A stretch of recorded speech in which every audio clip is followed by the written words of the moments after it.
God damn. That's thunder? Are you serious? Shit, you might have to move to your channel, X.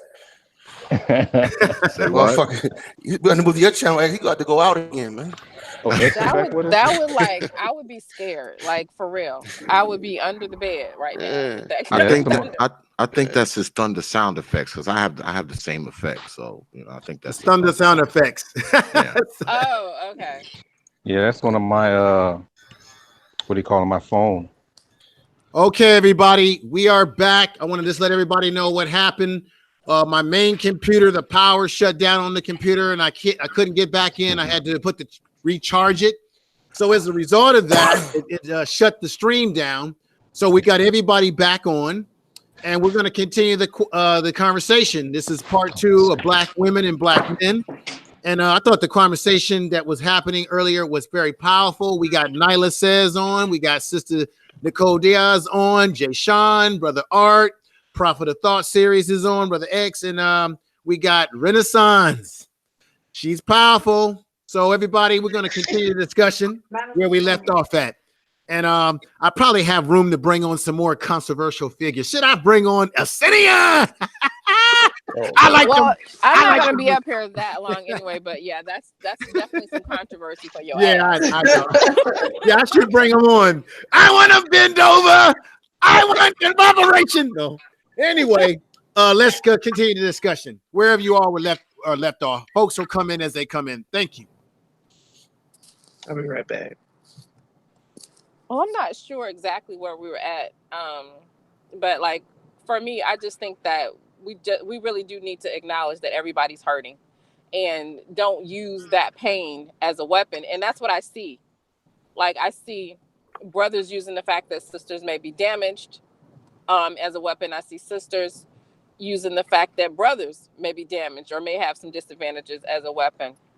I think it needs to stop. It's pointless, because there is going to come a time, whether people want to realize it or not, that we are going to have nobody but us. And so when it gets to that point, we have to be able to relate to each other. I think it's at that point, sister. Yeah. Well, you know what? For me, it has never not been at that point. Gotcha. But when I say that, I mean like where we actually absolutely have no choice but to deal with each other. And sometimes I think that something catastrophic is going to happen within our lives or our living situation as a group. Like something almost apocalyptic is going to happen in order to fix us, because we have this thing where we are making each other our enemies. And we have, like, I don't know why a lot of Black people feel like shitting on all other Black people or a sector of Black people is separating them from that. You can't separate from me. Like, I can't separate from that idiot down there, real Remedial Radio. He a Black man. And as much as he's annoying, I can't separate from him. And the thing is, and real talk, like I have to, of sound mind and sound body, understand that in the event of shit going down, I have to be able to think enough or have the wherewithal to offer whatever protection. And protection doesn't necessarily always mean something physical, but we have to be prepared to protect each other. And I got to protect somebody like him, because I can't separate from him because he's a Black man and I'm a Black woman. Nyla, let me tell you something. I've known Real Brother Radio for a while. He started trolling me back when, and me and him came to a resolution. I put the olive branch of brotherhood out to him to say, let's stop the nonsense. And the reason why he does what he does is that he wants to be a part of what's happening. So he's always saying, I want to be on the panels. They won't let me have on the panels. But this is the thing is, the brother feels that the brother has something to offer. He wants to be on panels. He wants to express. And I think he even admitted that that's why he does the things that he does, is because he feels like the truth is not being spoken. And he feels that he wants to speak that truth. So I was on his channel yesterday, and he kind of throws little jabs at people, which I don't agree with. But I think you're right. Even someone like himself, we got to try to see what we can do to work with brothers like himself because he just really wants to be a part of what's going on, Nyla. That's why he's doing what he's doing. And a lot of brothers like myself, we rejected him. We would Yeah. I call want to add too is that he needs help on his packaging, because that's Yeah. the thing. He can't just jump on people's panel and get in a group. I think he needs some kind of guidance. And like me personally, I think that from what I see, he needs to have one-on-ones, things like that. As far as a group, he gets teared to shreds. So I Well, think if you can do a one-on-one. for me, if he was if if the conversations with him could progress, I wouldn't mind giving him that special attention or special time that I feel like he needs. But in his disrespect and his lack of progression in the conversation, it leaves me, where, okay, you're out here and you've been trying really hard to fit in. That's obvious. And you're not getting the nod from anybody. And not to say that you need to get a nod from me or whatever, but talking shit about me ain't gonna get you nowhere with me. So I don't know if it's gonna get you anywhere with someone else or whatever. But like I put him on a panel, and he goes back the next day to talk shit, and lie. So like if he wanted to be, in peace or whatever, then we could have peace. Because actually I think he's funny. I do think that there's some issues there. Yeah, But I was considering bringing him on today at some point because, like I said, I've had a chance to listen to him. If you can get past his antics, there is some intelligence to what this brother tries to put out there. If you can get past all the antics, and because he wants to be a part, and I don't know. Everybody does have a place, though. Like, I think everybody has a place at the table. But I think that the problem is you can't come kicking the door down and, walking on my white carpet with your muddy shoes and then expect me to sit down. You know what I'm saying? You can't do that. So, like, if he would just, and I'm not even on some, you have to, like, I think that we just have to give each other mutual respect in the door. Like for me, I'm not going to disrespect you until you disrespect me. If you disrespect me, then I'm going to overly disrespect you. And that's a character flaw that I'm working on. I shouldn't be that way. But like he's done that so many times. But I don't mess with him too much. But if he wants to be reasonable and sit on the panel sometimes, as long as he's not going to overtalk the entire panel, then we could possibly do something. But I'm not on that bullshit with him. Yeah, I feel you on that. How many of you right now, if I was to send Real Brother a link to join the conversation and to stay on topic, of course, because I don't want him getting into this Obama and Michelle and all this other stuff. Yeah, but that's what's gonna happen, though. I mean, that's kind of where I disagree. And I agree with what Lady Nyla said earlier, that it's going to take something apocalyptic for us to get together. But I would venture to say that we have had some apocalyptic things happen: mass incarceration, the crack era, Jim Crow, and everything to follow. And it seems like even with all those things that have happened to us, we still can't totally combine. So I'm drawn to the conclusion that some of us will have to be left behind, because some of us are just not going to get on the boat. Some of us don't want to get on the boat, and some of us don't know where the damn boat is. And I feel like a lot of brothers, they're not trying to find the boat. So we can't keep the boat docked waiting for them to finally figure out where it is. So I disagree with, everybody has a part. No, the people who have a part are the people who want a part, not the people we forcing to take part. Well, the dear people who brother, want a part. when I say apocalyptic, it's not my baby this time.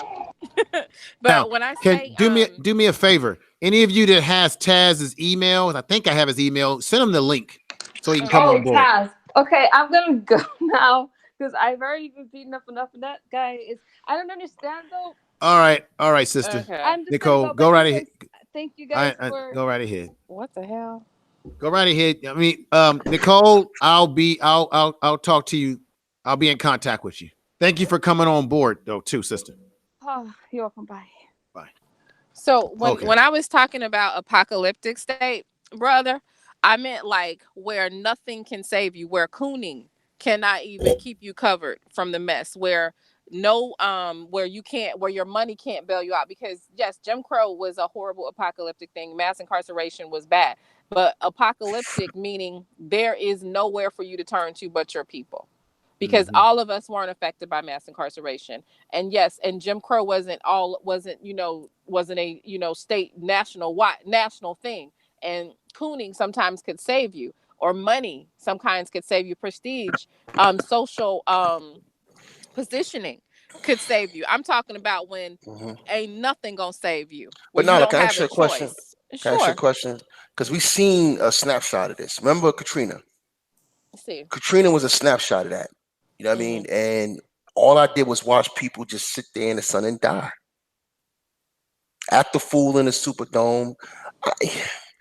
I hear where you're coming from. I thought this for a long time, that maybe we need to go through a black version of the Jewish Holocaust to come out of that, to get it together. But the problem is we're in a world that's anti-black, and what I've seen black people do in America is just get more and more sick. All right, black men are not handling business. Black men wasn't in the house in the 70s. They got drunk and got on drugs, and same thing in the 80s, and they wasn't getting jobs. So the black men went around. So black women started turning around and fucking each other. They started dyking. You know what I mean, we just started evolving with the bullshit instead of stopping and saying enough of the bullshit. You see what I'm saying? And the same thing happened with our kids, and it just generation after generation, they're getting worse. Now you got kids out here, boys, openly talking about, rapping about sucking dick and wearing, purple hair and tight jeans and the ass out and everything that Shara Ali and our sister, who just passed away last year, Dr. Francis Wilson said will come to pass. It came to pass. Because that was the trajectory we was on. That was the distance that was the line we were on. We were on this timeline, and it was easy to see where we were heading, and we just kept heading that way. And I just don't know if we have enough people who, even under tragedy, got enough smarts or temperament or constitution to deal with a catastrophic situation. I think a lot of them would just lay the fuck down. You know what I mean? They would just go right back to the plantation. The plantations came back. They would just suck the master's dick. They would just get fucked in the ass by the master if he just gave them one more butter biscuit. You understand what I'm saying? I think that's where we are. And I think we really got to look at that. Like, we're in a real tragic situation right now. We're in a real tragic situation right now. And, it's early, all hands on deck, and it's not time to be nice. It's not time to be nice. It's not time to sugarcoat no shit. It's not time to say, I don't want to offend you, brother, or I don't want to offend you, sister. It's time to just be about this shit, man. We're dealing with a real situation, and we're in a dangerous situation because of automation, because of the service economy. You don't really need manual labor. So the only thing we good for is mass incarceration. But now the government can't afford that, so they cutting back on us and they just killing niggas. No, there's something else going on. In mass incarceration, and I'm going to delve further in this a little bit later, but it's still happening. It's still happening. It's an upgrade. It's like I'm always saying that this system, we're always looking at the system from a here and now perspective or historical perspective, but the system updates like your iPhone every 2 or 3 days. Correct. You know what I'm saying? Okay. So it's going to actually increase. It's happening, but we're not watching. It's happening to us in real time. It really is, and we just gotta pay attention. Sister Nyla, let me throw this out at you, and you've heard this from Real Brother. He says that when we're saying that we're being mass incarcerated, that we're not using correct math. He says it's only about 3% of black men that are incarcerated in the system, which does, in his opinion, it does not equate to mass incarceration, that black people are mass incarcerated. That is only 3% of us in the total population of the jail system in this country. What is your thoughts on that? No, your thoughts on that, if that's even true. Right. Well, first, he's slow.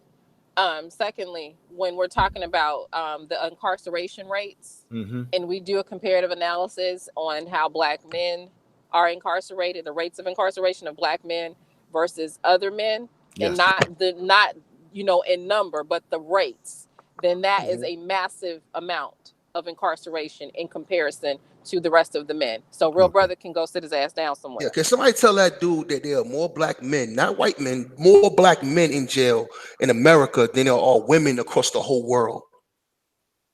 Explain that. And you know what? You actually are correct. I see that myself, so you're right. There's no doubt. And speaking of the brother right now, he's in the chat room. He says, tell them the truth about 3% black men being incarcerated is not mass incarceration. It's white talking points that are not the true. Tell them it's your panel. The people who want our part are. Let me get that information, man. Let me get that. This is what I'm going to need Real Remedial to understand. When the war on crime started, and then it was the war on drugs, and it has always been the war on poverty, at which we were always the focal point. Over 1 million black men ended up incarcerated, and that's not including the women. But the war on crime, war on poverty, war on drugs has gotten rid of over 1 million fathers. A lot of people like to talk about welfare and the removing of the men that way or whatever, but people do not give enough credence to what this system did with the removal of men.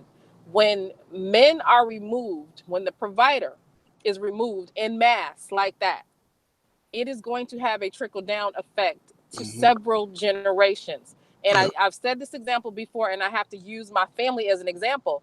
There was no interruption of patriarch in our family, no interruption. But my great uncle who was lynched, his family had a very different experience with the same, with given the same, background.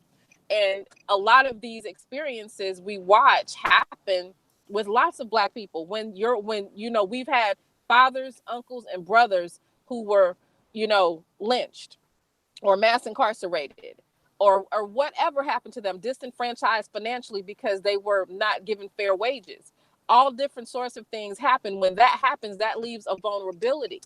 And these vulnerabilities and the after effects have never been mitigated and have never been corrected. So if he looks at it as just 3%, and the world looks at it as this is a black problem, and look at all these fatherless homes, and look at how fucked up the black community is, and we have everybody on YouTube trying to the world that black people as a whole are fucked up, and the community is dead and there's no community. You have to give some credence to that. You have to have some understanding of that. So while those 1 million black men that were incarcerated ain't shit to him, it's everything to me. Yeah, and just to add to that too, we're not talking about a group of wealthy people. We're talking about people who don't really have shit, economically deprived people. And you removing not just 1 million black men, like Nala says, you're moving 1 million young black men from a whole group of people, 1 million young men from a group of people. That is catastrophic.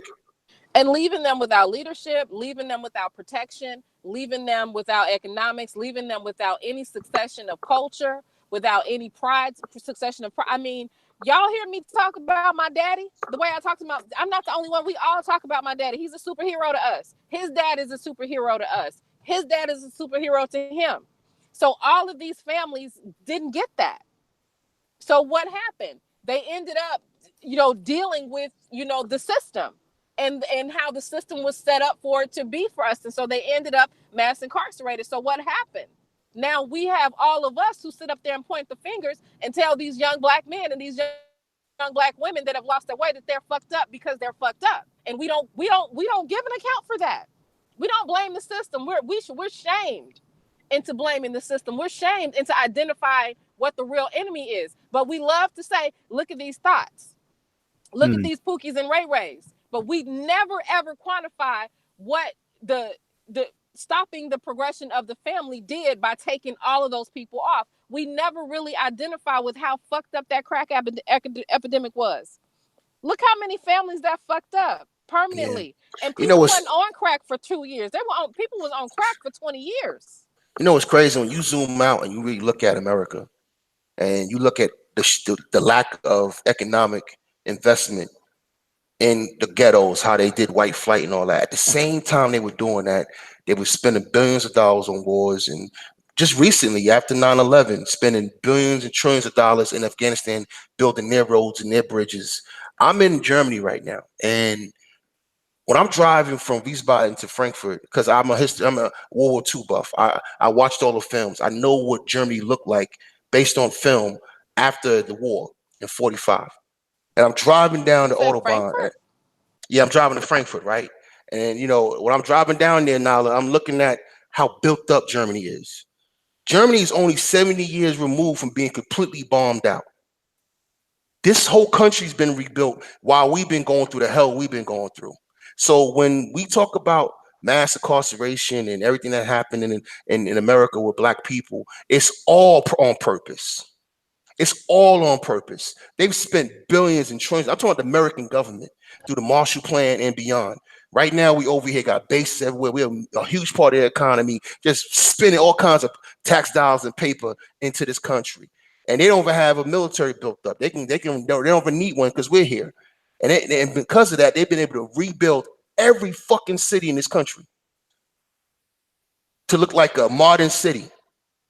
I want you to think That's why I about have that. a We theory. didn't just do that in Germany. We did that in Korea. We did that in Japan. We Well, did it that's everywhere everywhere. we go. We tear it up Exactly. And we and we don't build up occupy it. America. In America, it looked like a third world country in a lot of parts. I ride motorcycles. So when I rode to Gary, when my grandmother passed away, I had to drive from Virginia over to Gary. I went through some of the most rural parts in the Midwest, the Northwest Midwest. Lots of white towns, getting gas. Got motherfucking white boys looking at me on the back of pickup trucks. You know what? I'm done gassing. I'm out of here. I'm looking at desperation. These are poor white people, places that are not built up. And the same things happen in the black community. We're living in a fucked up situation. We're living with people who don't care. They're playing on a different board than we think they should be playing on. They don't give a shit about their people. They don't give a shit about Americans. And they damn sure don't give a fuck about African Americans. All right. They will spend billions and billions and trillions of dollars and put on the back of their grandchildren to do some other shit geopolitically. And I'm looking at what we've done around the world, money-wise, just money. We just poured a little bit of that money into Detroit, what Detroit could be. If we poured a little bit of that money into a fucked up area in Arkansas, a fucked up area in St. Louis, what it could be. But they don't give a fuck. They'll tell you that you're begging for something. You want a handout. You want this, you want that, and it's bullshit. And see, that's why I don't like. Oh, I'm sorry. Go ahead. No, go ahead. You guys on the build. No, I was just going to say that's why I don't like the fact that when we talk about the problems within the community, we point our daggers towards the victims. We point our, like, a lot of us made it. A lot of us are okay. But there are some of us that didn't. And the ones that didn't, everybody acts like as if the things that, like what you're talking about, didn't affect them. We have to stop. Like, we sit up and we use the symptoms of what happened, the fallout of what they did to us, the fallout of all of the removal of these men, the fallout of the poor education, the fallout of the poor food system, the fallout of the poor economic system, the fallout of everything that they do to us. We point our daggers at the victims. And that's what I have a problem with. I have a problem with us using the quote unquote young Pookies and Ray Rays and the thought or whatever, and using them as the punching bag and using them as a talking point as if they exist on their own. And by their and you know, it's, and I'm not trying to say you know what I think the problem is now. I think the problem is this. Like right now, we having an external conversation. We're talking about the community as a whole and how it's being attacked, and what's going on to us as a whole. And then there's other conversations where we have an internal conversation. I think there's a lot of overlap, and I think we're gonna have to get more sophisticated and more professional on what conversation we having. Right? Are we having an external conversation, or are we having an in-house conversation? And in an in-house conversation, I got a lot of shit to say to sisters. I got a lot of shit to say to brothers. You know what I'm saying? But when we have an external conversation, then there's got to be a lot of brothers and sisters that say, hey, hold on. Stop that making excuses shit. It's not an excuse. This is fucking government policy, what has happened to us. Yeah, that's it why was I had policy. The quick theory that I want to throw out there when we're talking about how they're, playing with labor and stuff like that and mess with people's, freedom. I have a feeling that this wall that they're talking about is not going to be a wall. I think it's going to be a city. I really think that's going to be a city to add some more revenue to the government. But I want you guys' opinion on that. Do you care to expound on that a little bit? Yeah, I was about to say Well, the same thing. I'm looking at Cocaine Cowboys. How a lot of the drug money was seized, and they took that money and built up South Beach. You know, and I'm looking at how it's going to be pretty much done on a larger scale out there, and south of the border. So, I mean, obviously, when these white folks do things, it's not for one reason. There's always a slew of reasons for one thing. So, well, see, I like you got my wheels turning on that, and I'd like to explore that conversation, even if it's not here because of what we're talking about. But when you said that, the first thing came to my mind is the fact that this country is knee deep in drug sales and drug trades anyway, yep. and the establishment does not want. Now, I don't know about the city because the establishment does not want the wall. They don't want the wall. Right. People who are tired of immigration want the wall. The establishment does not want. They want the borders open because they have a hand in all of this kind of stuff. They have a hand in getting these people across the border. They're making money. They're getting hand over fist. They're getting their shit off. So they're not and the going church to want the involved too. wall. The Catholic Church involved as well. Right. So but they're not going to want the wall. So I just think that maybe the fight is to keep that border open so that they can get free access to get their stuff moved. Like, I never thought, but I wouldn't mind exploring that conversation a little bit more. I don't see. I haven't heard that theory. Yeah, I had to really put two and two together because ain't nobody building a wall. Come on now. So therefore, you're looking at the whole thing that's going from New Mexico, Arizona, Texas, Nevada, all that right there. So eventually, they're doing the same thing, how they're waiting everybody to do the shootouts and build all kinds of things on their end. There's a lot of stuff going on that we're not really privy to as far as information. We're getting our stuff from media. So, but if you can read in between the lines, they're building something. They're killing something off and making room for something new that we have no idea what's coming. But for some reason, I kind of feel that this is going to be some kind of city or whatever that we're probably not even privy for. So I just wanted to bounce that off of you guys. Did I lose y'all? Nah, you losers. We're here. I'm just trying not to dominate the conversation. That Cocaine Cowboys. That Cocaine Cowboys was big. I'm not trying to dominate y'all. What's the noise there? That cricket? Oh, I'm just practicing my cricket sound effect, man. Just because I have to play it. Well, it works. Okay. It works. Okay, but yeah, the Cocaine Cowboy really. I was really, because I'm a Miami Vice and Scarface man, so I really start seeing how the government was using drug money to fund, to build a whole city that's considered, paradise. That's South Beach. Come on. That's the place where everybody goes to, right? The who's who, and they generate so much money in that little area. Yeah. So imagine how they can do the whole border.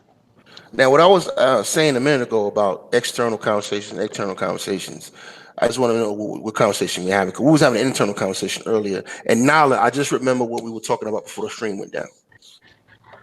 I was piggybacking off a point you were making about influences and environments, what the kids are getting and how they, the parents aren't around, they get inundated with TV and shit at school and all kinds of stuff like that. And I was trying to make a point about what I've done with my daughter. And I'll try to stress this to a lot of parents all the time. When I talk to parents, I said, look, social media is not a fucking right. My daughter's 15, she'll be 16 next year. She doesn't have a Facebook account. She doesn't have a Twitter account. She has an Instagram account. For what? She sees her fucking kids at school every day. She didn't need none of that shit. And then when I get her text messages, or when I did see her in one of her school chat room, they had this thing on her school website, all the kids are doing is talking shit about each other. Why would I want to open my child up to that? Her grades is what matters. Her mental development is what matters. Her emotional and mental development is what matters. And that should be the same for all our children. Keep them active. There's nothing wrong with old. It's not even old school. It's just the world gives us all these fucking gadgets and bullshit, and we just run with it instead of sticking with what works. I grew up with no social media. In fact, I didn't have a fucking beeper until I was like 16 years old. That was the height of our technology as a teenager. Yo, man, somebody just beat me, son. I need a payphone. That's the shit we were on. You know what I'm saying? So all of this shit that's out here right now, it's not even fucking necessary. You know, so when we talk about influences, you control that as a parent. You pay that internet bill, you buy the gadgets, they don't have a fucking job. Take that shit from them and don't give it to them in the first place. How about that? I'd have to agree with you, brother.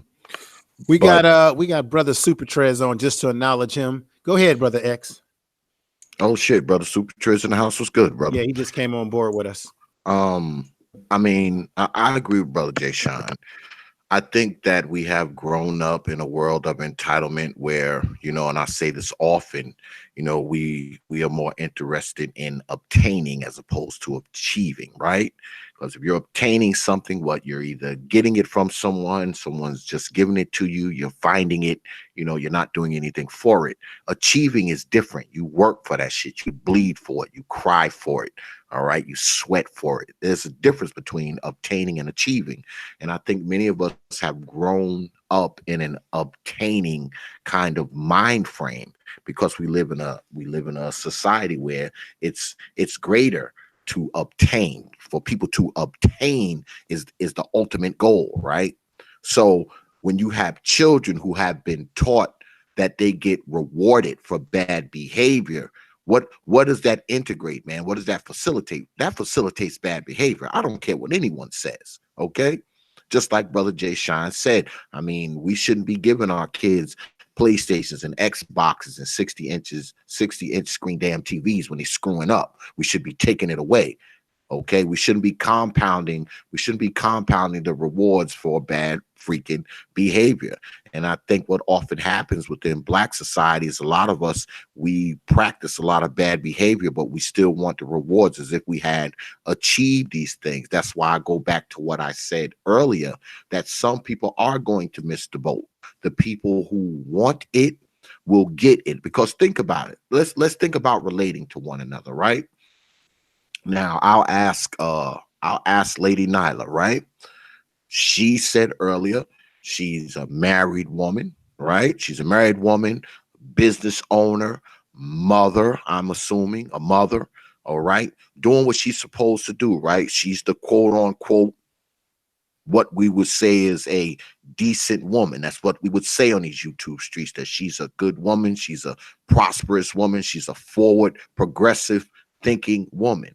Now, how can she really relate to grew up in the projects, no father, okay, because she says she comes out of a patriarchy, no father, right? Pregnant with 2-3 kids by the time she's 20. There's a disconnect there, right? There's a disconnect. Now, we can say that the reason why Lady Nyla is doing what she's doing is because what? She went out there and she achieved it, right? She didn't just obtain it. And we can look at this girl in the projects and say she didn't try to achieve shit. All she tried to do is obtain. But in between those two people, there is what? There is a gap. There is something that can never be bridged. The only thing they really have in common when you think about it is their gender.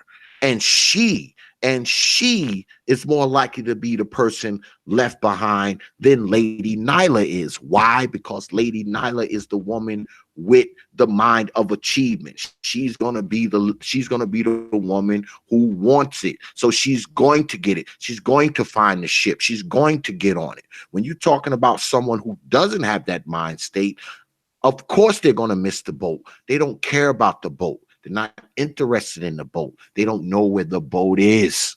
So how the hell are we going to get them on it? Should we drag them on it? Should we wrap chains around them and time the horses and drag them onto the ship? That's not the way it works. That's why I always say some people are going to be left behind. And one of our major problems in Black society, and I know Black people are going to be mad at me when I say this, but I don't give a shit. many of us find ourselves tethered to people who ain't doing nothing but holding us back, man. That's that's just what it is. We're tethered to the people in black society that don't do nothing but hold us back.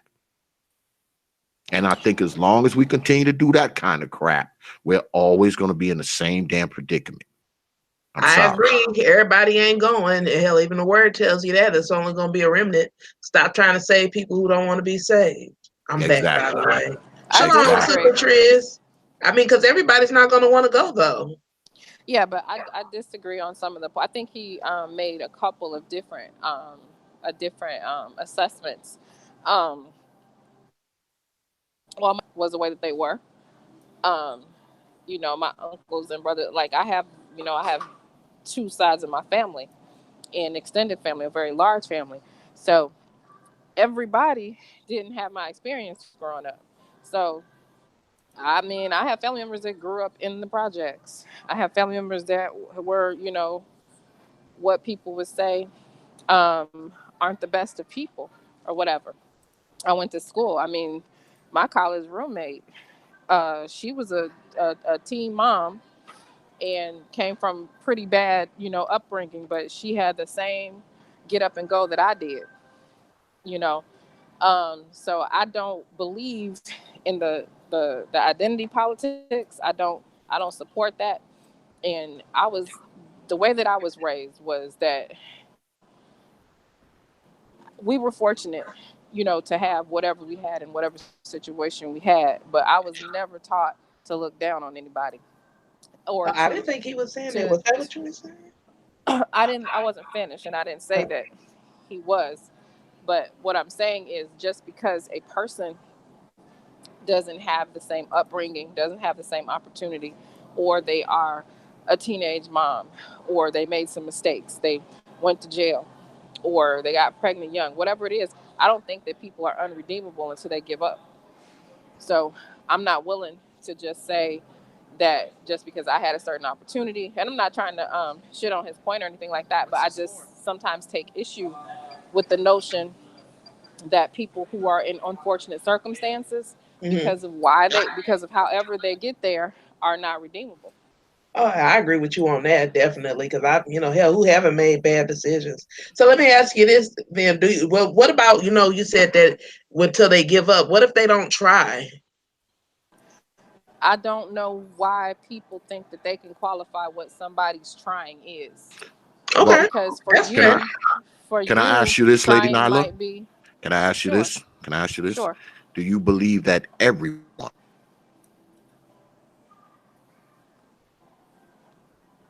Hold on a second. I think I went out. No, X went out. Say that again. X. I said, I asked Lady Nyla, does she believe that every single person is worthy? Until they decide that they're not. But here's the thing. I don't think that it is an identity that makes you unworthy, though. I don't think it's coming from the two-parent household or having made what people would say is the right decisions all your life. I don't think that that's the qualifier. But I'm not saying that I'm the person that's supposed to make that decision either.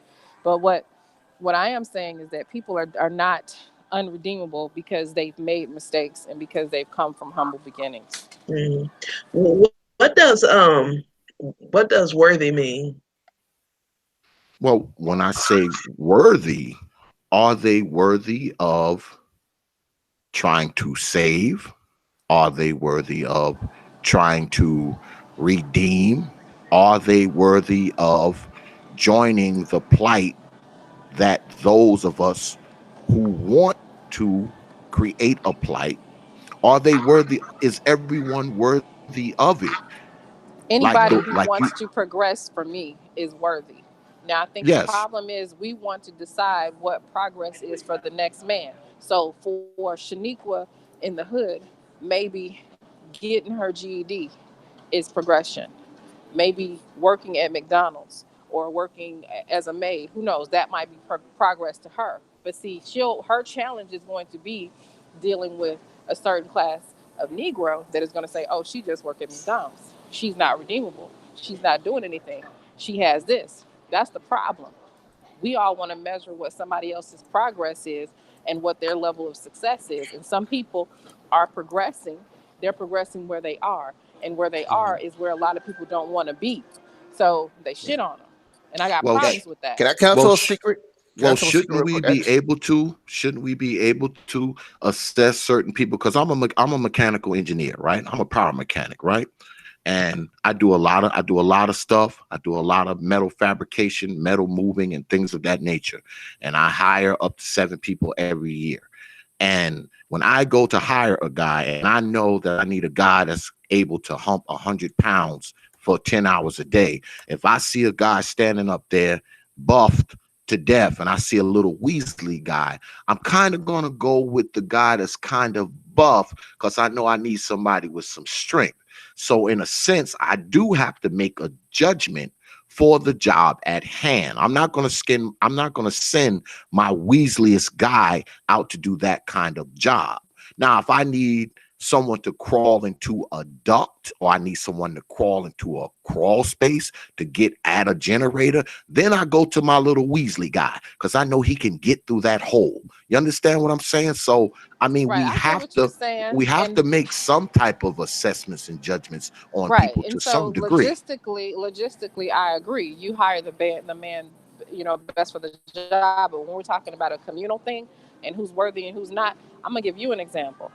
So, and I watched my father do this. A guy in the neighborhood was out here fucked up. Everybody was talking about him. He wasn't taking care of his kids. He was in and out of jail, drunk all the time, doing all that kind of stuff. That's the dude. He was about 21, 22 when this was going on. He was just in and out of trouble. That's the dude that he took interest in. That's the dude. There were lots of dudes that he could have taken under his wing at that time, but he took interest in him because no one else would. And he gave him the opportunity, and it was a rough road, but he's good. And had he not did that and set that example for us, But why did he give him and for opportunity? the Now he had to see something in him. he gave him the opportunity because nobody else would. No, but there was something in him he saw that was Yeah, redeemable. he was black. He was black, and he was a Okay, man with okay, kids. That's what he okay, saw in him. okay. So for some of us, that's enough. Okay, all right. So he saw that. But I mean, and can I ask you a question? You said yeah, earlier, I know you don't like to get personal, but you did say earlier your father was your superhero. Now, if yeah, your father wasn't, still is. if he was a no good, ain't shit motherfucker, would he still classify as a superhero to you? You see what I'm saying? He earned that superhero title from you and your kin because of the way he lived his life and the way he did certain things. So he was worthy of that title.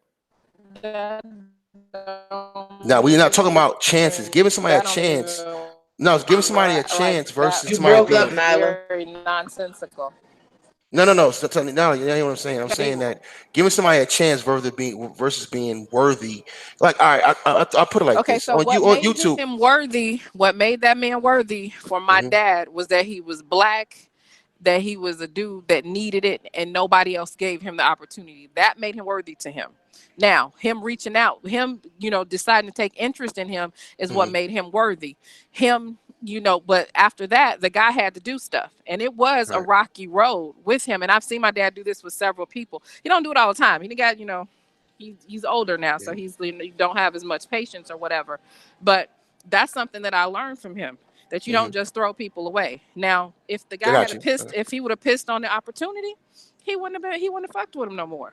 Yeah, But you yeah. can't just decide who isn't worthy, because the thing is, we're all on some sort of chain. We're all at some level. So Yeah. while somebody else may say I'm worthy because of ABC, there's somebody 20 steps above me that says I ain't shit. So, No, I You and feel have you. that plenty goes There's for rich all of of kids. us. There's That goes rich for kids all of out us. here who I feel who are not worthy because they don't have the work ethic. They don't appreciate shit. They don't want to do shit. They just want shit given to them. So I don't look at worth based on people's economic status or where they come from. I base it on their character and their hunger for wanting it. If a kid comes to me, he wants to learn what I'm doing, and he's like, "Yo, can you teach me?" I can't turn my back on him because he's showing the interest and he's putting himself out there and he wants to be taught something. But if it's a kid, I gotta keep going every fucking day. You know what I'm saying? To try to get him to get out of the couch or leave the fucking game alone. I, We don't have time. I gotta look out for the brother. Well, regardless where he's coming from, whether he's coming from a good family or coming from a rich family, or he's coming from a middle class family, or he's coming from a poor place. If he's working his ass off and he's trying, I have to give that person a shot. That to me classifies someone who's it's just like I had like this girl that had worked for me. She came from a messed up home. She was like, she was messed up. She was really messed up when we and I said I was gonna fire her like probably 20, 30 times. And the thing is, I got the opportunity to see the growth with her. And I'm not saying that everybody is going to do that, but like I have to recognize that I got blessed and that I have some good circumstances with my family. And what I was taught was that everybody didn't have that. So some people were going to be, be a little bit difficult to deal with or whatever. So the girl that came to work for me, her mama was on that shit. Yeah. She was seeing bullshit happen. She lived a different experience. So I couldn't apply the same standards to her that I could apply to my daughter, or that my daughter's employer could apply to her. So like we have to like keep some of that stuff in mind. Some of us come from some really bad circumstances, and if all of us have this personality that they don't want nothing, they come from shit, they ain't shit, and not having the foresight to realize that some people just have an understanding based on their experiences. We gotta care about each other, or no question, all full of shit. No question, we all full no of question, shit. No question. And now, and just throw something out there and give you a little secret about brothers like me. I don't give a shit if you work at McDonald's. Wifey material is wifey material. If you wifey material, then you wifey material. You know what I'm saying? Especially right now in this climate, where brothers are complaining about black women attitudes and all that kind of shit. I don't give a fuck where you work. If you're a good woman who's, who's a cooperative and submissive, and you wifey material, you getting on. You know what I'm saying? And that's what we got to bring things to. I don't really care where you come from. It's about where you at and where you want to go. I think, let me just go ahead and make a statement here. I think a lot of men in general, we tend to like women based on their personalities, of course, attraction. That's what gravitates to us. We don't always get caught up in what kind of degrees she has. I mean, some of them shit. Yeah, I mean, I do like a woman that's educated, that's intelligent, but that doesn't mean that she had to necessarily go to college, because you can learn. You can be a learned person through studying, reading. I look at what a woman does. Does she read? Is she, how does she carry herself? Those are things that attract me. Let me go over to Super Triz, because he's been on with us for a little bit. He hasn't said anything. Super Triz, brother, give us some. Thank you for having me. Information, man. I don't know if my voice is coming in okay. Yeah, you coming in real good, brother. Go right ahead. I appreciate it. Respect to everybody on the panel. I just been basically listening to a lot of the dialogue that's been going on, and of course, there's a lot that I agree with. Some things, minor things that I don't. But I think that's the beauty of us coming together. In reference to your actual title, Black Men and Black Women, I think one of the issues that, just generally speaking, within the Black community, if you want to call it that, is that we always find divisiveness, and we find dissension amongst each other, as opposed to trying to formulate an agenda. And I think a lot of the talks that we have, at the end of the actual discussion, how does this contribute to a specific agenda? And I think that's where we need to start moving with these discussions, is that what's the actual agenda? I think that we can all agree that most people here that are in attendance, as far as the panel is concerned, as well as the individuals in the chat, we are all looking for the progression of the actual collective as a whole. There are some YouTubers, obviously, who are looking for individual progression. And those are the ones that we have to kind of exclude from the conversation, because they have their own individual agendas. But we look at things that could benefit us all. Yeah, we need to find a common ground and kind of rally around that thing. And then that's how we can actually formulate an agenda and move forward. One of the things that I think that we should be focusing on is branding. And it's rather difficult to focus on branding when we don't control our own media outlets. Even now we're on YouTube, and YouTube obviously is not Black owned. It's not even Black run. And so we're at the mercy of the individuals who own this platform, and the individuals who are on the board of directors and things like that. So, as well as the advertisers. So number one, we need to start looking at ways we need to look at other platforms, that will have our best interests in mind. Number two, we need to look at ways to transition our audiences to those other platforms. That's the most difficult portion, actually moving our audiences, because there's a certain trust. They know that, hey, if I come to YouTube, I'll be able to get everybody in one place. But if we kind of like start slowly transitioning to other platforms where we won't be marginalized, because we can potentially be marginalized here on YouTube, especially with some of the changes that are coming down the pipeline as far as community guidelines is concerned. So that's one of the things that I kind of want us to focus on moving forward, is just kind of looking at ways we can kind of, you know, kind of mold our own branding and ensure that some of the information that is disseminated publicly we need to kind of evaluate the information that we disseminate publicly. What we talk about on our panels amongst our own community is one thing, but certain things, like certain issues that attract national attention, like the incident with the young lady that was accosted, we don't have an actual code of how to respond publicly. And so we have individuals who just want to get on their soapbox and they say things, and it's damaging to the branding of the Black collective. And so we need to find a way to kind of let's corral these sentiments and kind of look at our outbursts and make sure it's not emotional, make sure we've thought about it. Maybe we need to sleep on something before we just get on the internet and start talking about it.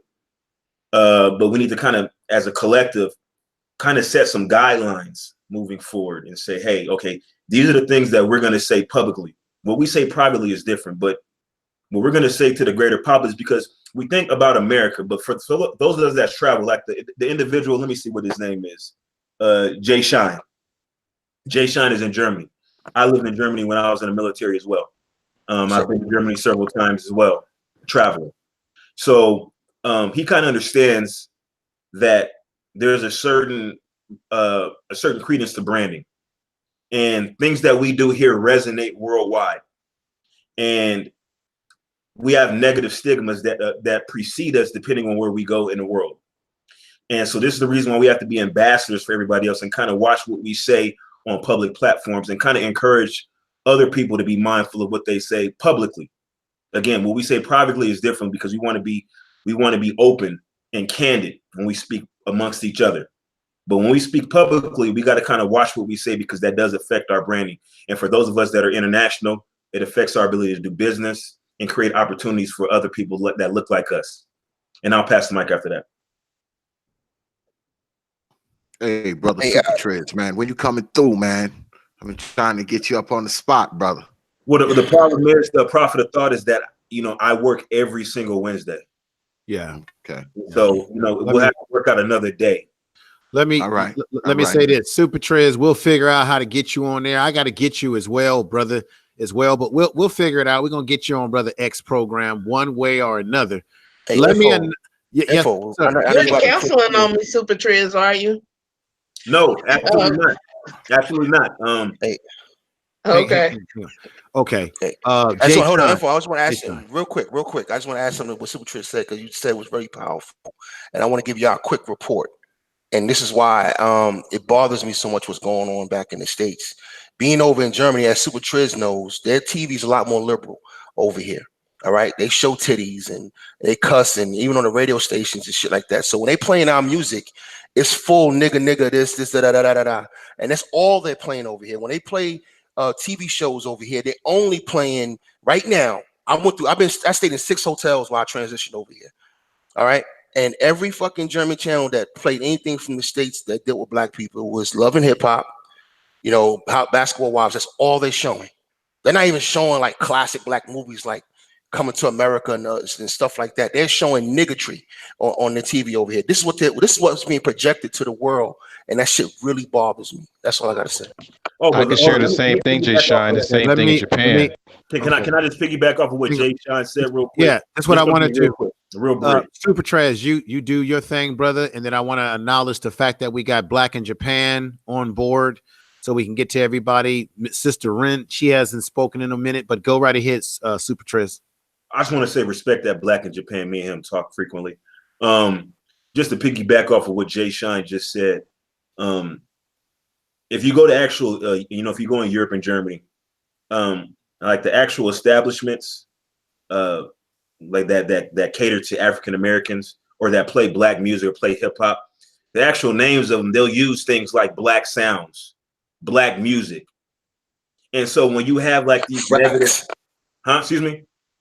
I said facts, Negro and yeah, so certain like behavior patterns, they automatically associated with black people because they preceded, the prefix is black.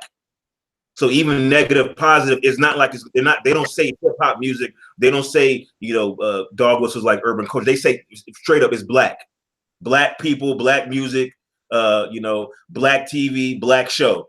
And it very simple, very, very, very, very direct. So people that really don't have interaction with African Americans, they can only go by the imagery that they see in media. That's the reason why it's so important that we seize control of our own narrative. Very, very important. And I'll pass after that. Okay, we got Brother Black in Japan that's on here. Would you like to say any words? And Renaissance sister, have we heard from you yet? Is she there? Has the white man snatched her? Okay. Black and well, I hope everything's okay. It's becoming a mystery. Where is she? She just said something. She just said something. What has happened to the young? What has happened to the woman? Where is Renaissance? Renaissance. Okay, go ahead, Black in Japan. Sorry about that. Go right ahead, brother. No problem, man. Salute to the panel. Information man, brother Art, Jay Sean, Sister Nyla says, Renaissance woman, the prophet of thought, Super Tris. Peace, brother. BIJ. Peace, brother. You know what I'm saying? Salute to all of y'all just coming in, man. I'm gonna say my tidbits. You know what I'm saying? A lot of things that Super Tris is saying, Jay Sean is saying is right. Even in Japan, I used to love watching the show The Boondocks. I remember reading those comics in the back of the Washington Post when I was young, right? And they always used to have something underlining to say to teach you about life. But do you know what they call the Boondocks in Japan when I was watching on Cartoon Network? I'm gonna tell you what they called it. They called it the nigga cartoon in Japanese. Wow. Right? Nigga cartoon. Right? Ain't that the nigga cartoon? But then I watched it. But in the first 5 minutes, only thing you heard was nigga, nigga, nigga, nigga, nigga. Doing the cartoon, right? So here's the other thing, right? I went to Russia, right? I'm in Vladivostok, Russia. It's just above Japan. You know what they said? They said, listen, they pulled all the black people aside. Like we had, we got these briefs when we go into these ports because I was in the Navy, right? Super Trish know about this when y'all go somewhere, y'all, you know what I mean? And Jay Sean know about this. They give you a brief about where to stay away from, the places not to go and all this other stuff. Now, being in the Navy, we go everywhere. So we got to get this a lot. But then they pulled all the black people to the side. They had a brother come out there, you know what I'm saying? We call them like the senior enlisted, and they had officers out there. And they had the equal opportunity officer out there. You can make your complaints, you know what I'm saying? Like HR and stuff, right? And he was a brother. And they had us all sitting out there, and they had the sisters, and they said, listen, y'all gonna walk out in this port, y'all in Russia. They're gonna say some off the wall shit to you. They're gonna talk to you and call you a nigga. He said, but sis, this is the problem. I'm sorry to tell you this. If you can't handle it, stay your ass on the boat. The reason is because the only thing they get about black people is hip hop music and what's fed to them, what they can get access to. So the only hip hop music they had was NWA and old school shit. Right? Now, if you walk around this town, it look like they just dropped some bombs on this motherfucker. I'm just going to be real with you. Right? The perception of black people, and this is why I said the most powerful thing we can do as black Americans is get your children a passport and take them somewhere. And actually, if there's more of us throughout the world, and we show them that we ain't just people dancing on the stage, catching a football, dunking a basketball, that we are smart, people that can do business, that are in the science, that are nerdy, that are in other aspects of life other than the so-called way of getting out of the so-called hood. You know what I'm saying? If we can start doing that and start ingratiating ourselves outside of it and then building our wealth and funneling that back into the United States and understanding this is what it is, this is how we will move forward. But saying, I done had in-laws tell me some shit. I say, hey, come over here and see me. You just get the plane ticket. You ain't got to worry about nowhere to stay. You ain't really got to worry about nowhere to eat. Just make sure you have you some money so you can shop, and I'll take you to the places and whatever, right? You Gucci when you get here. You know what they told me? I don't want to fly 15 hours. I'm scared. But you ain't scared to walk down the street at 3 o'clock in the morning or go to Walmart where some crazy white person is shooting up the spot or niggas is shooting around the corner. But you're afraid to get on the damn plane to come see your family that's in another country to experience something great. Me and the brother Jay Sean had a conversation last night. We was talking. And Jay Sean, what I said, ain't nobody gonna beg you to be great. This is something that I learned from my coach when I played football. And for the record, DeAndre, it was this morning for me. It was like 3 hours on the phone with your ass. Yeah, 3 hours. Yeah. So me and his brothers is talking, man, and we was chopping it up. We was chopping it up, right?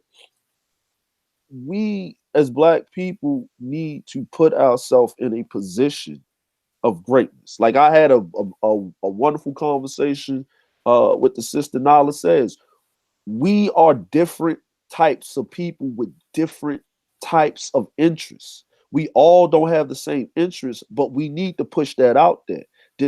I call it this proverbial chair throwing. You know what I'm saying? Mm-hmm. You know what I'm saying? Just getting on these panels and just tossing chairs at each other and venting.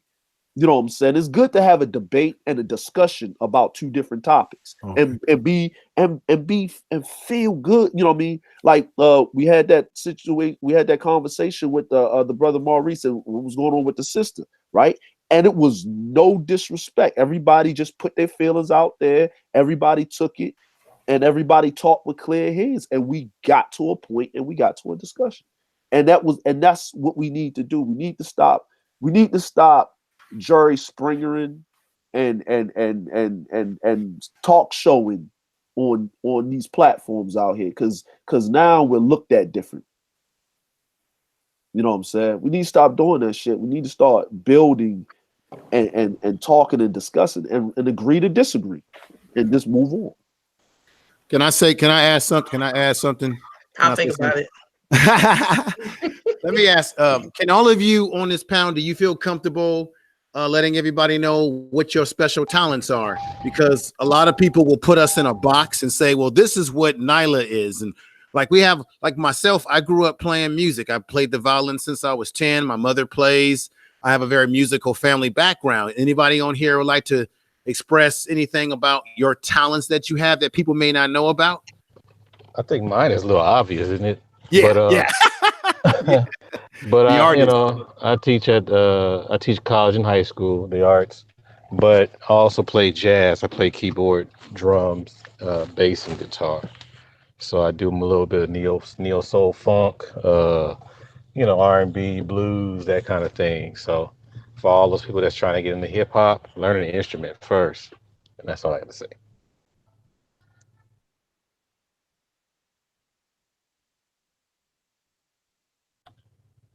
Is that it? Where's the cricket sound, X? You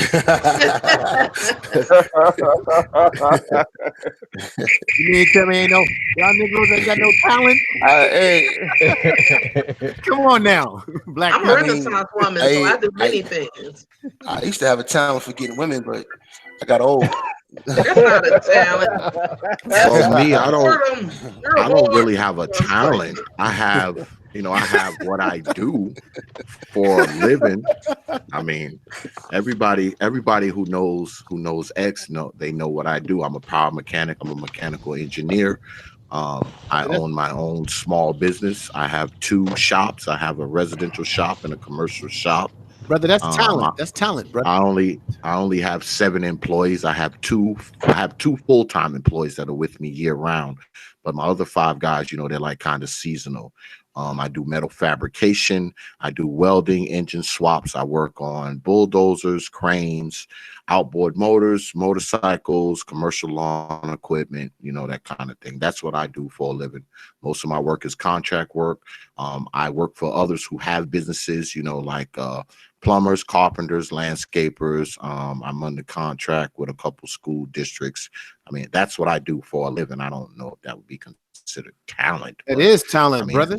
It's what I've been doing for 30. It's what I've been doing for 30 years. So I mean, I've been doing it for 30 years, but I've only had my business for 4 years. If we had to build a new society, we would need brothers like yourself who have that engineering background to build a new society, brother. So you have a talent. Yes. Yep. And we need artists, and we'll need, you know, broadcasters and news people. You know, we need all of that, man. You know, and my talent, if it's one, is that I have a mathematical mind. I just know how to add shit up fast. And what I mean by that is that I'm an engineer by trade. I'm an AV engineer by trade, but I'm also a project manager, and I do well dealing with people and dealing with situations, because if you notice, I kind of will cut you off because I'm already ahead of you. And that's just the way I am. And I got to work on that shit. I got to work on that shit. You know what I mean? I know I do it, but it's just the way I am. I already know, you know what I mean? I already added up the situation. If I was, you know, a superhero, I'd be like Professor X or some shit. You know what I mean? That's my mind is my talent. And it's been identified by many people. I was a kid, and I was identified by them crackers. You know, they was like, hey, this guy's smart. They put me in these accelerated classes throughout elementary school and junior high school. But then by the time high school came around, the streets got me and I dropped out. But then I came back, you know what I mean? So I'm a high school dropout. They came back, became one of the top engineers, project managers, and worked for some of the top generals in the Pentagon. So, you know, my mind is what gets me through life. And you know, my ability to add things up and see through the bullshit, you know what I'm saying? And get to the point and come up with sound solutions and sound designs and sound, you know, project solutions. This is what got me to where I'm at right now. So, you know, that's my talent, I guess, if it's a talent. And, you know, back in the day, I used to have a little game. I used to get girls, but other than that, you know, that's all I got. Okay, brother. Anybody else would like to reveal their hidden talents? Yeah, what's your talent, Renaissance? I am a Renaissance woman in every sense of the word. I try to do it all. And you know what I am, Renaissance? I'm a nigga-sance man. Oh, Nyla said that you paint and draw and everything. So we want to hear this. I do acrylic paints, watercolors. I try a little. I'm not the greatest. I just dabble at it. I make terrariums. I garden. I knit. I crochet. I like to bake. I consider myself an amateur photographer. I do a little bit of journaling and write some articles for my YouTube page. I literally try to do it all. It's just not much that I'm not interested in. I try to do it all.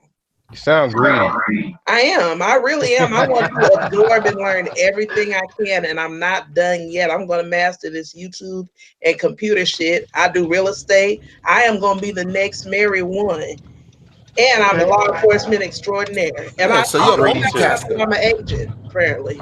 So you're a multitasker. Yeah. I'm greedy too, just like you. So I just learned that I'm an agent infiltrating Black YouTube. So you guys better watch out, damn it. So, and a coach. With all the talent that we have on the panel, like I said before, if something was to go down and we had to build a society again, we would need people that are educators. That's art. We would need people that are engineers, like the two brothers Jay Sean, and we have brother X on here. I know that Super Treds. What is your talents, brother? Because don't you work in are you a scientist or something, brother?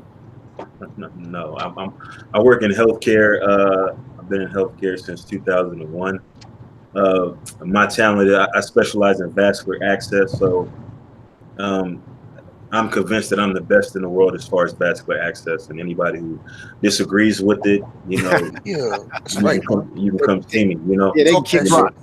Yeah, they can kick rocks. No, don't kick rocks. Come see me. I'll run that fade with you. I run that fade with you because what I say, I stand on it. So, one of my major talents, I believe, is that I think I'm just well versed in a variety of topics. I don't think I excel particularly in one topic, but you know, like for instance, art new style. I can actually draw a little bit art new style. I don't really tell people that, but you know, I took a couple years of art too. I took about 3 years of art. So I can't draw and I can't use charcoal and things of that nature. So, but as far as like, I think my talent kind of is derived from, or my ability to kind of expound on various topics is derived from, I think I have a more of a scientific mind. And so I'm able to grasp scientific concepts. That's something that's always come easy for me. That's the reason why I kind of went the route of healthcare, because it's just really easy for me, you know, as far as science is concerned. I don't really excel at English and things of that nature, but science is just where my strong point is. So I guess that'll be my talent, keeping you alive. By the way, I make and sell natural products, lotions, and candles. I got that black soap and that butter, baby. Okay. That'll keep us from being Ashley Larry. Yeah. I ain't mad at you. But if you can write your name, you can draw. Yeah, get that paper. If you can write your name, you can draw. People won't believe me, but I can make anybody a star. Well, make me a star, art new style. Oh, brother, See, you know, I can show you online. You know what's good. You know what's good about this? When we take the time to listen to each other and find out what each other's talents are, what kind of skills we have, I think it can help us as Black women and Black men to kind of respect each other better and try to work at getting along with each other a lot better. Because as much as we may sometimes bicker, sometimes have beef with different people, you never know what their talents are, because with the ability to network, we can help each other. That person may have a talent and a skill set that you might need. So we really, as a people, have to find some kind of way that we can bridge ourselves, bridge the gaps, come together, because we all have some type of talent that we may all need, no matter what your sex is. You know, we may have some talent that we all need, some skill sets. Well, I wanna get a cheap plug in, right? Quick shameless plug in. All right, brother.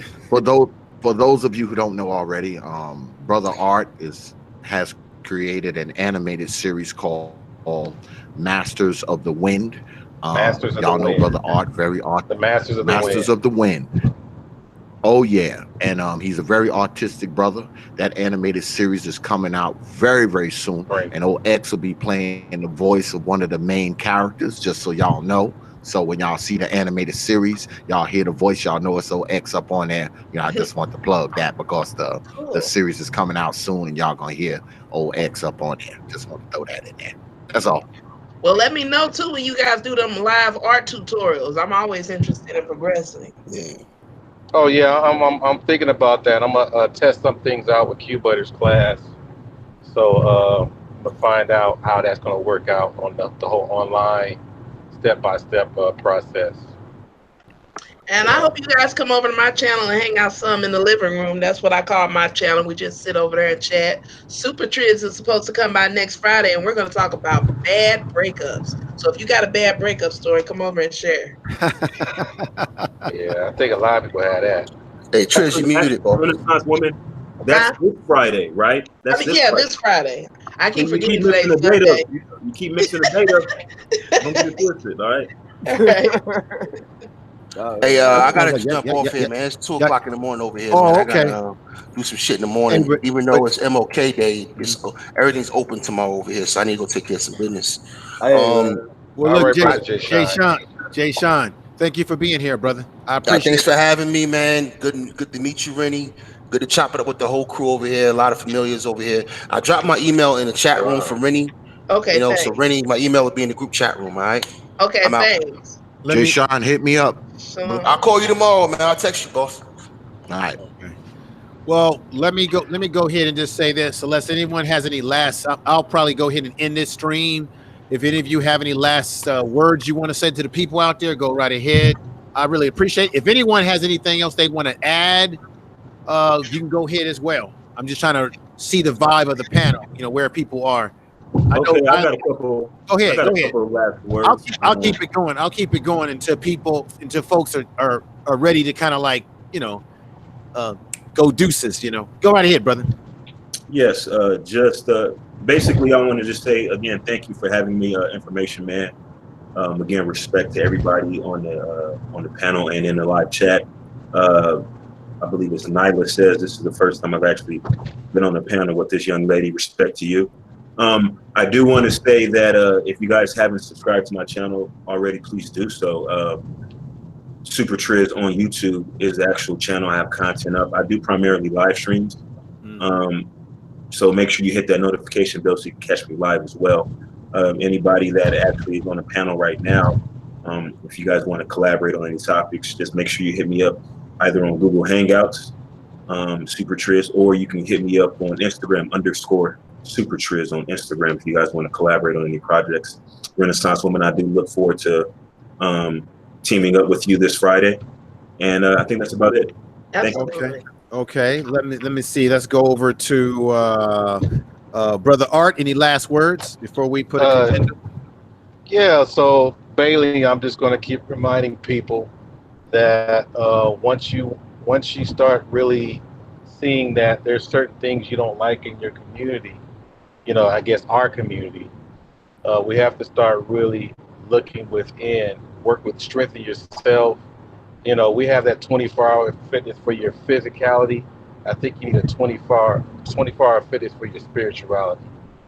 So you need to start strengthening those things, those spiritual muscles, however you can do it to make sure you can out of the physical part.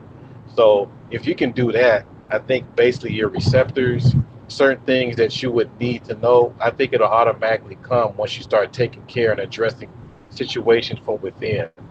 So that's what I would add on that, and I think that's it for now. Okay. Black in Japan, last words, brother? Yeah, I just hit on my talents. I know what the brother Prophet Brother Xavier was talking about. He was talking about he fixed engines and stuff like that. So in the Navy, I was an engineer, so I know how to do reverse osmosis. I know how to work a steam plant, fix jet engines, F-14 Tomcat engines hooked to a hooked to a marine engine. I know how to make electricity. I worked on Allison 401K17 Rolls Royce industrial engines, helicopter engines, basically. I know how to weld to a certain point, do a little bit of electricity. And I'm a licensed crane inspector up into 150-ton portal cranes. Oh, wow. Wow, brother.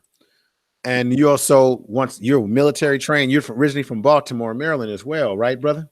Yeah, I'm originally from Baltimore.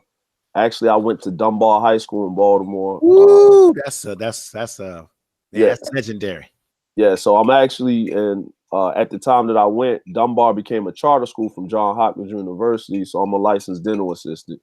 So my shit probably kind of went out because I didn't like update it or whatever.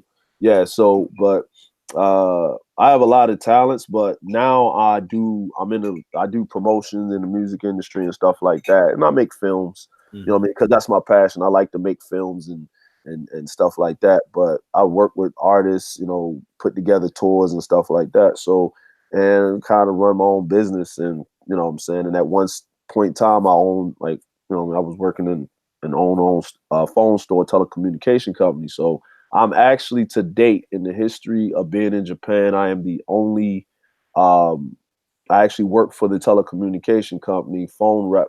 And in Japan, I was the only non-Japanese Black person to do it, period, in the story.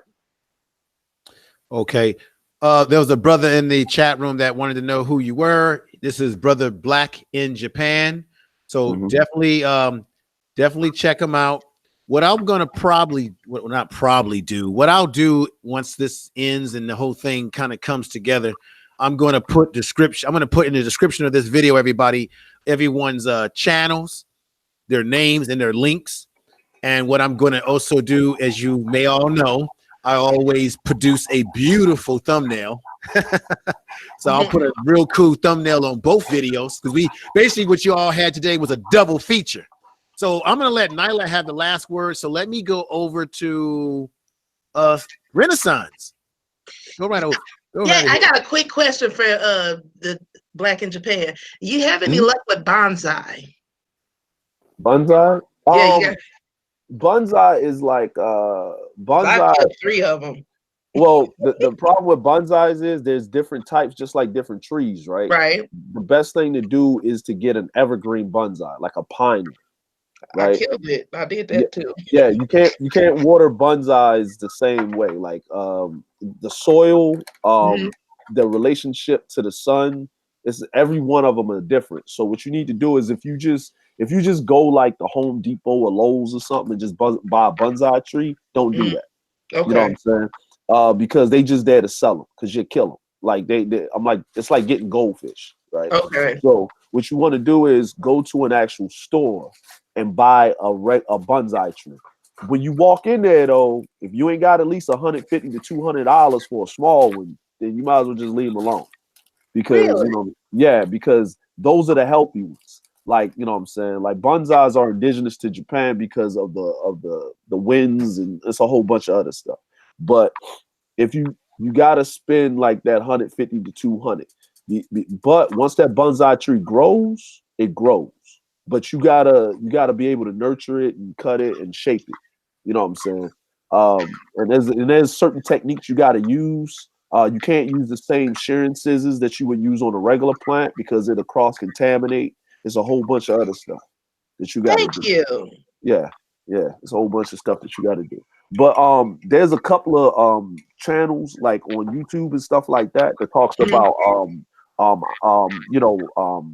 talks about plant life and how to, the best nutrients, the pH balance for your plants. Like I'm actually about to start getting into aquaponics, growing Oh, some really? vegetables in the household and stuff like that, using goldfish or koi's to grow my own vegetables and stuff like that. I hope you're gonna video that. Yeah, I got to get everything together. But there's a brother actually from New York that's actually made a lot of money off of doing aquaponics. He's Yeah. actually got a big YouTube channel. It's a brother. He's got Okay. a whole setup. He actually is he sells vegetables to people. Doing aquaponics. He has a professional setup and everything. Yeah. Yeah, if you get the chance, put it in the chat. I'd like to look at that. Thank Yeah. you. Yeah, you're welcome.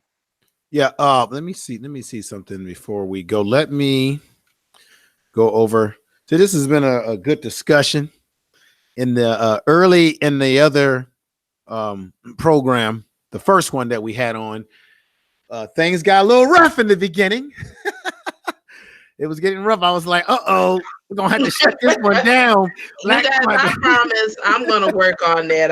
I'm sorry. Woo! I was like, you can't get Negroes to work together. You can't get them to work together. But in the end, with time and understanding, we can definitely work together. I believe that. Now we got Taz exclusive. He says, thanks for the invite, Info Man. I just got done. I'll catch you on the next one. Okay. So what I wanted to acknowledge something real quick, Info, if you don't mind. Go ahead. Just real quick, because on that note, I forgot to say that I think for this starting this year, I think we need to start putting more time in addressing what people are doing right more than what they're doing wrong, so that they know they can continue doing it. Because I think people are not getting enough acknowledgement, even though you say, well, they're growing, they should know. But no, some people need to hear that so they can continue it, so they won't think that, they're wasting their time. That's all I had to say. Yeah. No, what I like about what you're saying is 100% true. And what I like about the discussion that we had, especially on this second part of the stream, is that most importantly, people got to hear some of the talents that people have. A lot of times when you're on YouTube, you look at people in a one-dimensional fashion.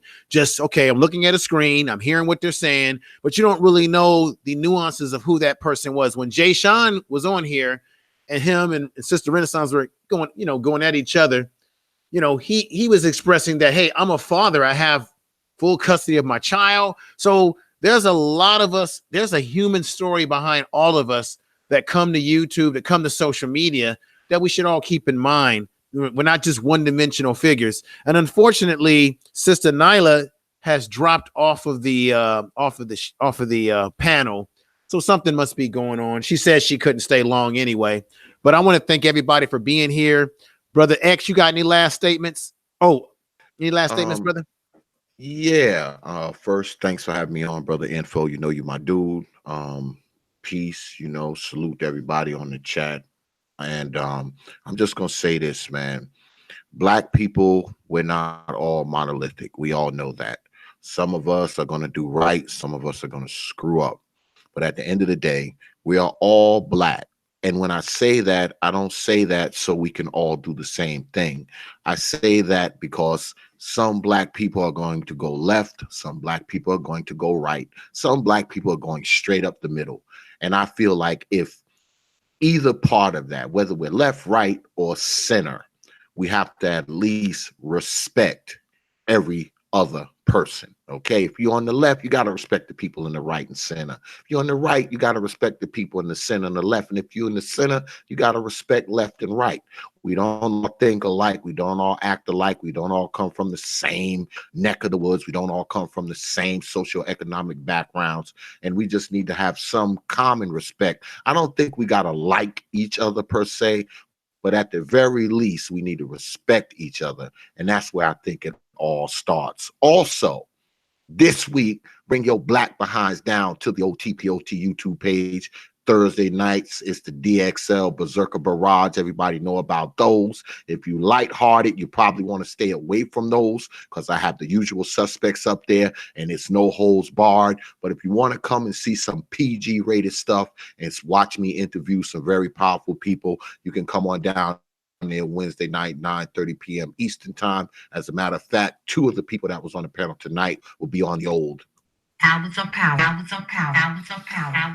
So come on through if you ain't doing nothing, 9:30 p.m. Eastern time on the TPOT YouTube page. Brother Info, peace. I appreciate you having me on. Peace to everybody in the chat and everything else. Peace, y'all. Thank you, brother. And way to promote. Way to promote, man. That brother can promote a sandwich out of your hand.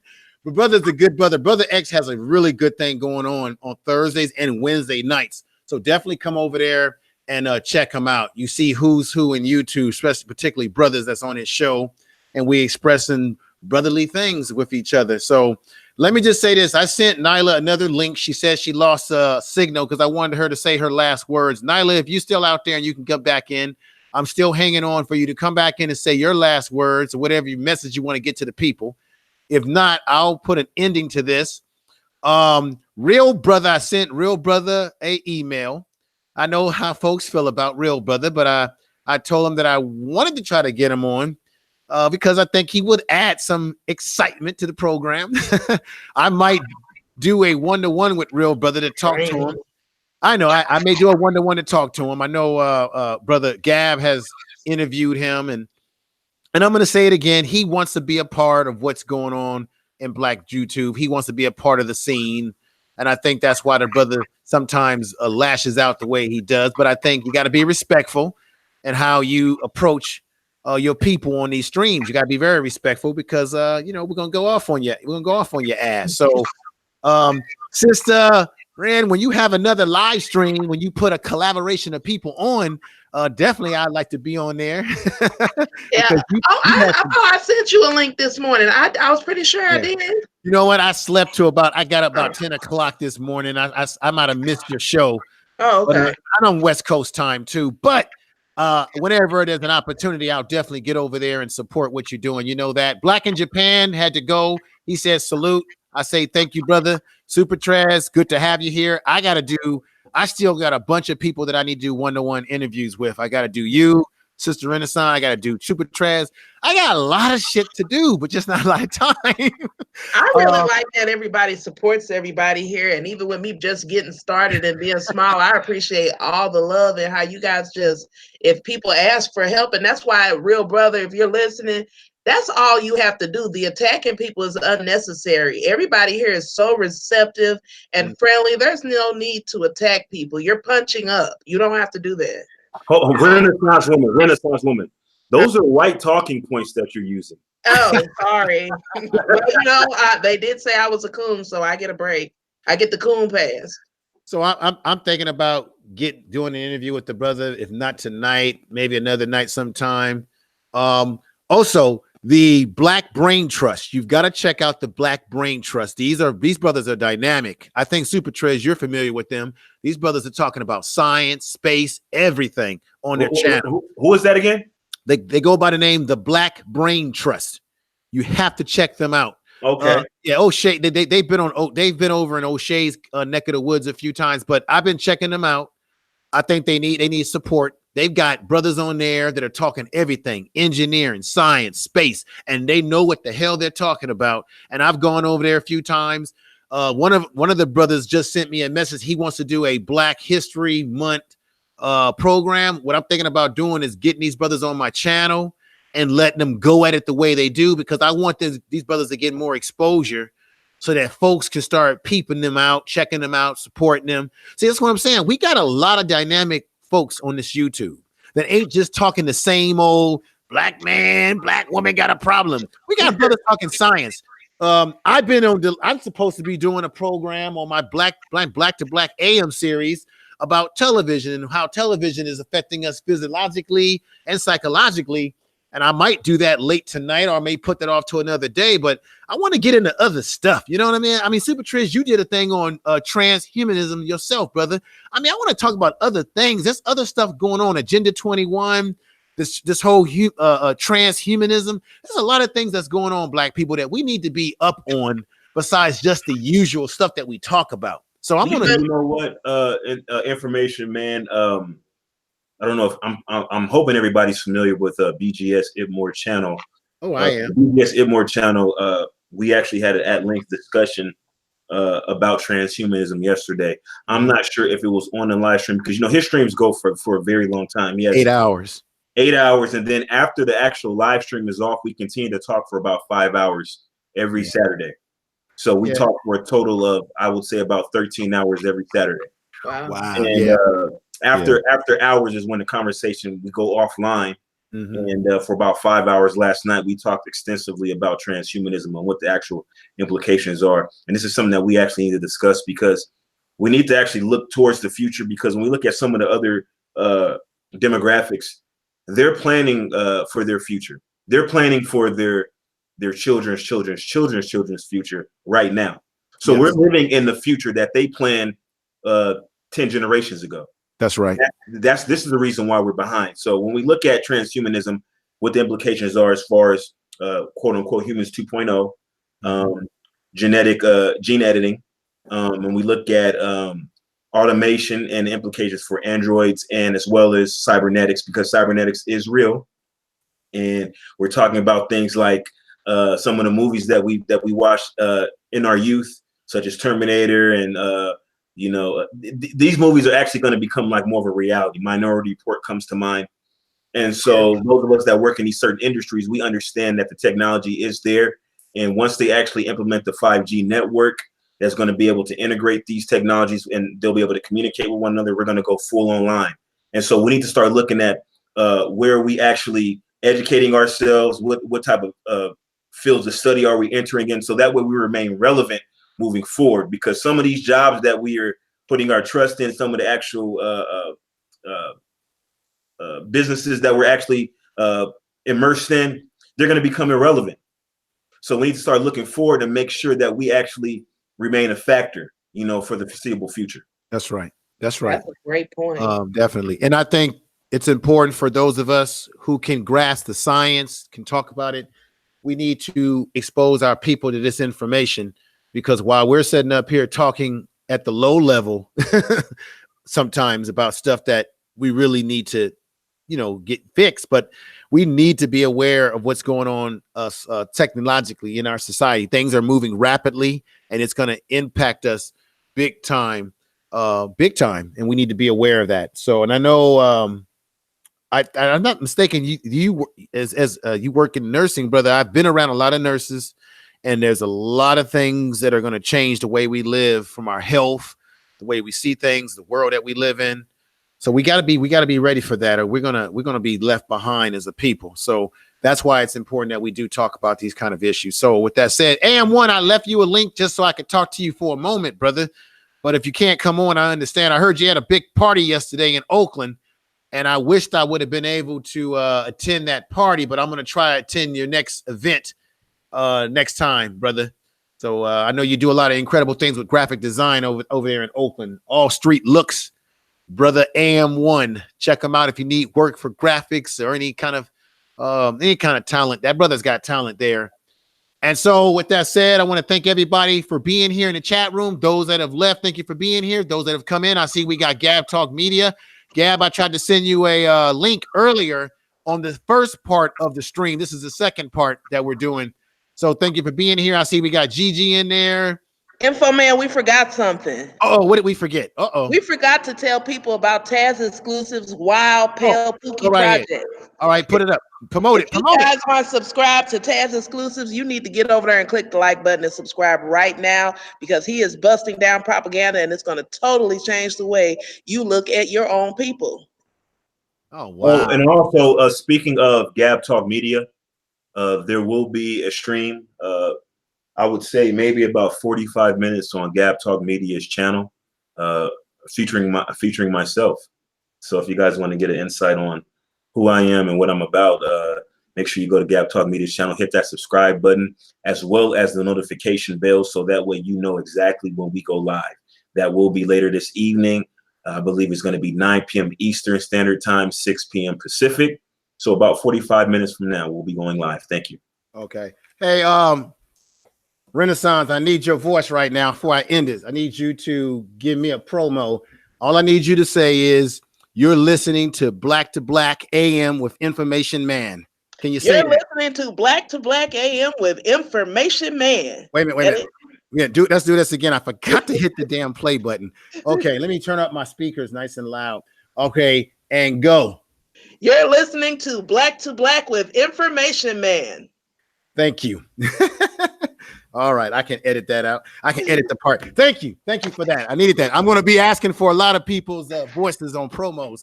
So thank you, everybody, for being here. And as you heard, Gab is doing something on his program. So run over there and check him out. I know O'Shea's probably doing a Sunday Rumble or something. I probably was supposed to be on there, but it happens sometimes. So go over to Gab, support him.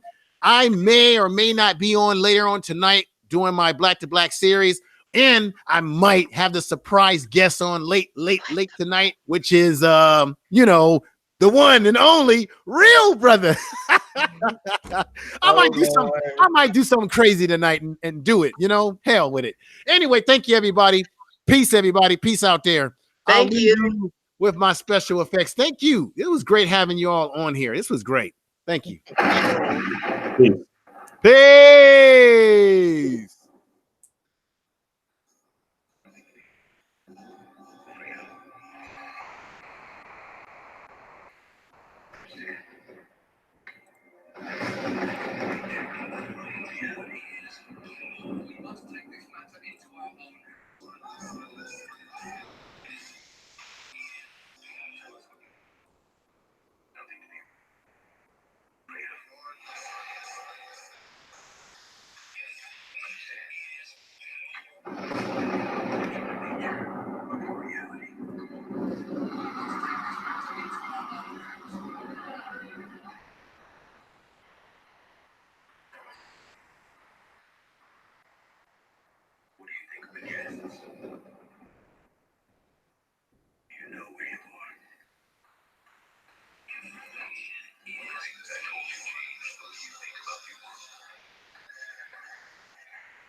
Okay, everybody out there in the chat room, I want to thank you.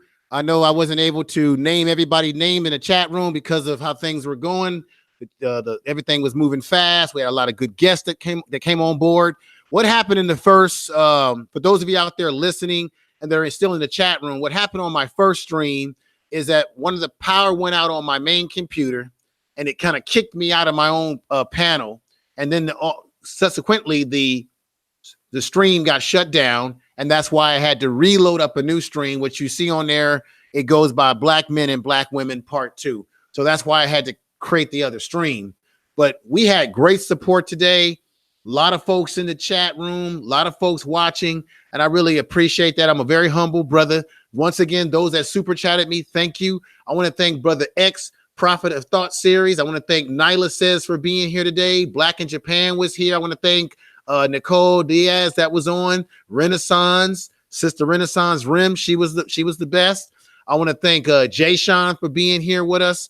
We had LMP, Life Machine Power, where a lot of this discussion started on his channel first earlier today, and I brought it over to my channel. So I want to thank him. I want to thank Brother Art for coming on board with us. I did send out links to other folks that weren't able to come on board throughout the day of the show. God, is there anybody else I'm missing that was on here today that I might have? Super Trez came on board eventually. So I want to thank him for being here. And if I had been thinking, I should have sent Brother BGS a link as well to come on board. But this was a great discussion from part 1 to part 2. Like I said, in the earlier part of the show, there was a little bit of rambunctiousness, little arguing, but eventually we were able to get past some of the arguing and some of the things that were going on. And I think that was at the end of the day, that was a positive when it's all said and done. So I want to thank everybody who has been a part of this whole journey that we went through today in this transition. I hope that there's some way or another that we as a people can come together, get past our differences, black men and black women, no matter what you say. In the end, we need each other. We just don't need to be arguing with each other. We've got to find a way how to listen to one another. Black men, we have a lot of pain. We've gone through a lot of stuff. We want our women to work with us. We want the cooperation of our women. We want the love of our women. We want to be good providers. We want to be great fathers. And in fact, we are great fathers. We understand black women want us to get our shit together. We understand that black women want us to be great providers, to be great lovers, to be great family men, great husbands, great what have you. We know, we understand that. And we need communication in which both of us are willing to listen to each other. If you do not listen to each other, then we can't move and get forward. So keep that in mind, everybody. And everybody has a backstory. Everybody has more to them than what you see on YouTube. Okay? Like I said, black men, black women, we all have our problems. We all have our ups and downs. We all have done something that we're not proud of. We all have our criticisms of each other. Okay? But we got to try to figure out a way that we can use YouTube as a way to build step by step to get to a better resolution of where we are. I want to say, Sister Nikki, love. I love you, sister. You've been really good to me with the folks over in your channel, the way you've been. I got extra support now because of folks from your channel. I want to tell everybody that's in the chat room right now, because YouTube has certain things. They don't like you using words like subscribe. They don't like you saying love. Just do this. Everybody in the chat room that has channels or whatever you have, just go do what you got to go do. You know what I'm saying? Where you can follow them when they come on live or whenever they do. Just do something to help each other, work with each other. Okay. I'm about promoting, folks. And I have a lot of good guests that I have on board. I have a sister who I'm going to bring on here that's going to talk about job opportunities, business opportunities, things that we as black people can get ourselves in, how we can prepare ourselves for the workforce, how we can prepare ourselves for entrepreneurship. I've got a lot of good things. I'm trying to get in contact with one of the brothers who is running for president in Nigeria. Sister Rosalind is the one that brought this to my attention. I have his contact information. I'm going to bring him on because he is a brother running for president, to be the next president of Nigeria. And he says that he's not cool with the corruption that he sees that's going over in his country, in the continent, as it relates to Nigeria. I'm trying to see if I can get that brother on. He's a brother that I have to pass. I have to get him connected with Brother Dynas, Brother Search for Uhuru. If you're out there listening to me, I love you, brother. I got to get back I got to get back on with you. It's a lot of great brother. I know O'Shea Duke Jackson's doing the Sunday Rumble right now, I believe. What else do I want to say to the family that's listening? So tonight I might do my Black to Black AM series. I'm going to be talking about the psychological and physical effects of watching television, how it messes with your brain waves, folks. And it will be, I will present this radio style. So I may do that later on tonight, or it may be Real Brother that would be on with me tonight. So let me do a vote. How many of y'all would like me to go live with Real Brother later on tonight? Put a 1 in the chat room if you would like me to go on live with Real Brother. Because I'm trying to work with him. I'm trying to, I don't want to have beef with people. It happens sometimes, but I want to work with him. Let me go. What's on? I got my brother Tony out there. I love you, brother. Tony Gasson. What's going on, brother? I see you in the chat room. I've been seeing you coming around my channel more and more, brother. You've been giving me support. And let me say what's up to this brother who's been giving me support as well. And I got to get you on a panel. Peace to, let me see, to you.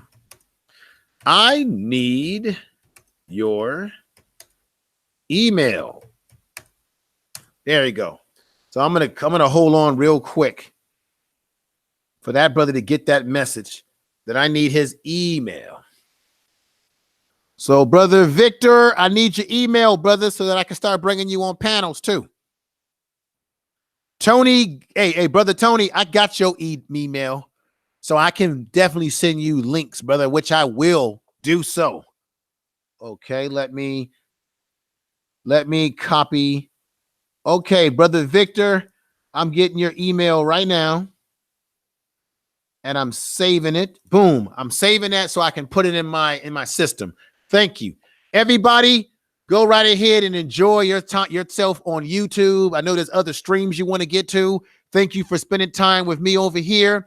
I will be back on tonight, late tonight. If not tonight, tomorrow, you'll see me again, folks. You'll get the alerts and the bells. Thank you, thank you, thank you. But I cannot leave without you all getting the last words that I always do. And it's very important. And here it goes.